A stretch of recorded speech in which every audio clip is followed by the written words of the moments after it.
The person who wrote the screenplay for the Harriet movie, his name is Gregory Allen Howard, and he's just revealed in this bombshell revelation that there was a Hollywood executive who once suggested that Julia Roberts play Harriet Tubman.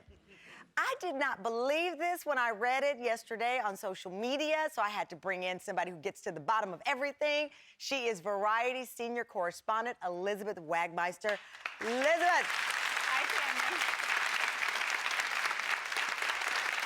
You've been working in Hollywood movie, TVs for a long time.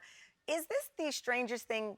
I won't say the strangest, because you and I have heard some strange things, but one of them. It is, without a doubt, one of the strangest things I've ever heard. And like you, Tamron, when I saw this interview, I said, I don't believe this. And then I took a step back and I said, sadly, I do. So let me tell you the story. So the screenwriter of Harriet, which we know is out now with Cynthia Erivo, well, it's actually been in development for 26 years. So way back when, in 1994, the screenwriter took his first meeting, and then a studio exec, he said to him, well, why don't we have Julia Roberts play Harriet Tubman?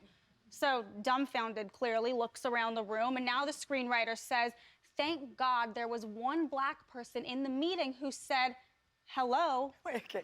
Listen, I think there should always be diversity in the room, but in a room full of white people, I wish somebody would have said hello. There shouldn't have to be a black person to say, what are you thinking? In a room full of aliens, everybody should know this. But yes, to your point, this is why diversity is so important.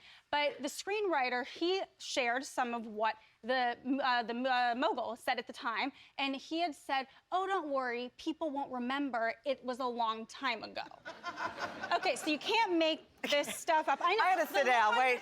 That's why, right, exactly. I guess. Exactly. That's why I'm stuttering, because I'm trying to get the words out and I can't even believe it.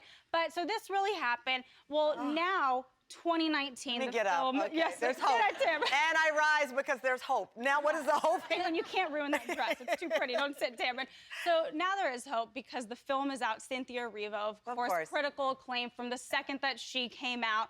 There was Oscar buzz. By the way, if she does get an Oscar, she's officially an EGOT. Okay? Oh, is she? Wow. She already has an Emmy, Grammy, Tony, so that would be great.